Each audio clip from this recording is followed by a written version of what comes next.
شہریار افریدی کا بھائی فوت ہو جاتا ہے. شہریار افریدی کو اجازت نہیں دی جاتی اپنے بھائی کی فوتگی اس کے جنازے پہ جایا جائے. ہمارے دور میں نواز شریف کی بیوی فوت ہوئی, 4 دن گزارنے کے لیے دیے ہم نے. تو یہ کون سا جرم کیا ہے شہریار افریدی نے؟ کوئی پتہ تو چلے کہ جرم کیا کیا ہے. کیا جرم یہ کیا ہے کہ پرامن احتجاج کرنا ہمیں ہمارا آئین ہمیں حق دیتا ہے؟ پرامن احتجاج, کیونکہ یا تو یہ ثابت کرے نا کہ کسی نے توڑ پھوڑ کیا ہے, ہم آپ کی مدد کریں گے.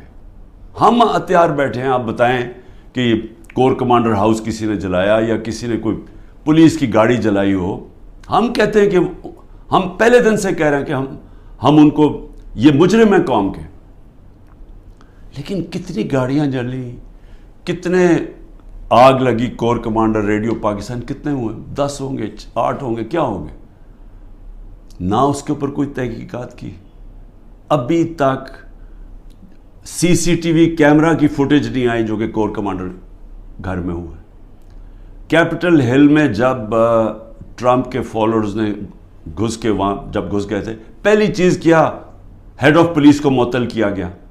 یہاں پوچھا ہے, دندراتا پھر رہا ہے جو پنجاب کا آئی جی, اسے پوچھا کہ یہ تم نے جب سارا پتا تھا کہ کراؤڈ آ رہا ہے کیوں نہیں آپ نے پروٹیکشن دی, اور کس کو فائدہ ہوا اس سے؟ سوال میرا یہ ہے کہ یہ جو 9 مئی کا فائدہ کس کو ہوا؟ تحریک انصاف کو نہیں ہوا.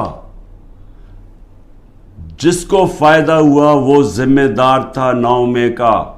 اور میں آپ کو آج لکھ کے دیتا ہوں کہ جس دن ایک انڈیپینڈنٹ اس کے اوپر انویسٹیگیشن ہوگی, یہ ثابت ہوگا کہ یہ کیا گیا تھا, پری پلان تھا. یہ کیسے ہو سکتا ہے 48 گھنٹے میں 10,000 لوگوں کو پکڑ لیا جا کے پی ٹی آئی کے؟ یہ کیسے ہو سکتا ہے؟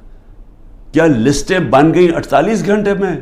پتہ بھی چل گیا کدھر ہے, اور ایک دم جا کے سارا کریک ڈاؤن کر دیا؟ یہ کہ ماننے والی بات ہے؟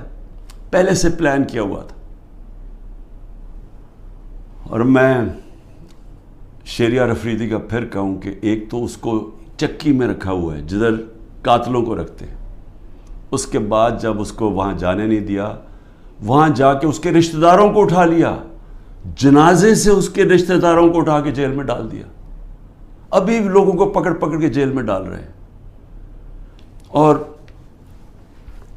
سب سے جو افسوسناک بات یہ ہے کہ جس طرح لوگوں کو جیلوں میں رکھا ہوا ہے, جن کنڈیشنز میں لوگوں کو جیلوں میں رکھا ہوا ہے, جس طرح کے شہریار افریدی, ان کو منسٹر رہ چکے ہیں, ان کو کلاس بی یا جو بھی جیل ہوتا ہے اس کے اندر فیسلٹیز دی جاتی ہیں. ذرا دیکھیے نواز شریف وغیرہ اور